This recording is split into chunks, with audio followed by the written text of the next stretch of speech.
Therefore, that side should be, the left side should be smaller one. So you get your x2 minus x1. So at the end of the day, the gradient formula is m is equal to change in y, which is y2 minus y1 divided by change in x, which is x2 minus x1. Simple. You just fill in the data given to you. So from the bigger minus smaller, right? Bigger side minus smaller divided by bigger minus smaller. That determines that. So this is the formula for finding the gradient of a curve or a straight line. Now, let's look at it critically here. The curve, whether it's steepy or not, like I explained earlier, this is the curve. If I have the curve like this, look at this curve carefully. This curve will be steep. We'll have a steep slope or steep gradient. Do you agree? Let's see if it is not true.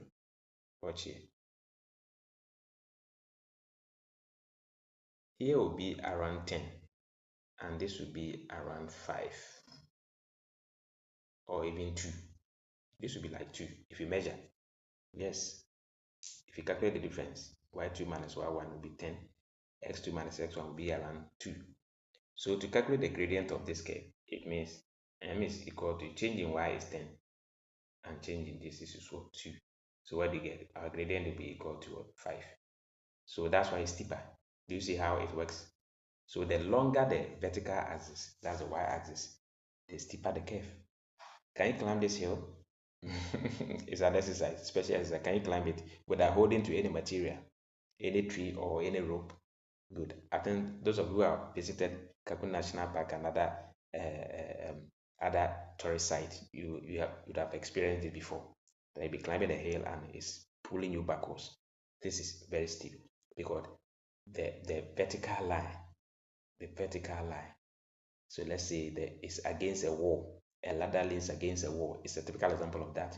A ladder leans against a wall. We look at it very soon. A ladder leans against a wall, or a tree, or a pillar, or a pole, or a cliff. This is what happens. So the gradient becomes steeper. Good. On the other hand, let's look at this example. Like we have this. Okay, let's look at this curve. This curve is like this. Good. If you look at this curve carefully, okay, let's see. This will go like this, come like that. Beautiful. The vertical line remains that, changing y remains here, changing x remains here. There is no difference. It remains vertical over horizontal. So when we calculate here, if here is 2 and this is 10, so on the other hand, the gradient will be equal to 2 changing y divided by 10, which will produce what? 1 feet. Or in decimal, you just move one decimal place. You know that powers of 10. If you have powers of 10, just one decimal place. So this equal to 0.2. Good. So 0.2 as a gradient compared to 5 as a gradient. Which one is steeper? So 5 is steeper because it is higher. 0.2 is very gentle. You can easily climb it. So the higher the gradient, the steeper the curve. The lower the gradient, the more gentle the curve. Is that okay? So simple. So this is how to derive that. So examiner can give you the data in mapping for you to do. As you can see here, it's a mapping. So if you want to find the gradient, our gradient is what? Y2. Here our Y2. Look at the y-axis. That's the image or the codomain or the range. Look at it. Y2 is 8 minus 4. So 8 minus 4. Y2 minus Y1. As I've written the formula, 8 minus 4 will give you 4. Then our x, 4 minus 2. So 4 is the x2. 2 is the x1. So 4 minus 2 will give us over 2, which is 2. So our gradient is 2. I think this is very clear. You can also choose to use y3 minus y2. It might be consecutive. Yeah. So the way you speak, you must present it in that manner. You can say y3 minus y2. It will produce the same answer. 12 minus 4 minus 8 is 4. 6 minus 4 is also 4. Therefore, it's not sorry, it's also 2, which will produce the same answer. 4 over 2 equal to 2 as our gradient. So this is not a difficult thing. Choose the range that you want. If you want 3 and 4, 3 and 2, use it. If you want 2 and 1, use it and get the same value. But normally we stick to y2 minus y because normally they are the smaller figures to use to avoid any confusion or stuff. So this is how to find the gradient. So after finding the gradient this way, what do? You cross multiply the formula. You cross multiply the formula for the gradient. Okay, so when you get the equation for a line, when you get your gradient, after getting your gradient, you cross multiply the gradient formula to get the equation for a line and fill it. So all you have to do is to remove the 2 under the y2 and y1, which will represent in the formula. Because don't forget, the formula must look like y is equal to mx plus c. This is what we are going to do when we finish. So expect that to happen. So we are going to cross multiply the formula. If you cross multiply, like I said, we are going to remove the 2 under the y and the x. So this is like y1, you know that. So cross multiply means this. Let the y come first. So you get y is equal to y minus y1.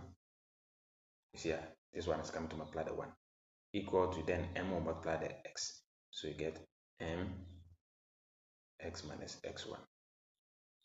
Simple. This is the formula. Then you pick any pairs. Pick any pairs on the map. The examiner may give you the pairs, give you the 2 and the 1, then just fill it. I hope you are getting it. So he just give you this or you just pick the pairs and go. So we look at it very soon. So let's look at the pairs we should pick. Which one should we pick? If you pick x equals 2, then you have to pick y equals 4. If you pick x equals 4, y equals 8. If you pick x equals 6, y equals 12. This is the picture. So let's pick x equals 2, y equals. So when x equals 2, y equals 4, let's fill it in the formula. Let me clear it and write it up here. So it will appear like this. So y minus y1 equal to m into bracket x minus x1. So filling it, you can say y minus, the y value there is 4. You remember that? Look at it. Y here, you are picking x equals 2, y equals 4. So the x is also equals 2. You fill it there. The gradient we had our gradient to be 2 when we did our calculation. Then x minus the 2. So when x equals 2, y equals 4, and the gradient is 2, this is what happens. Now let's go. So all you have to do is just simplify it, group like terms. So y minus 4 equal to 2x minus 4. 2 times 2 is 4.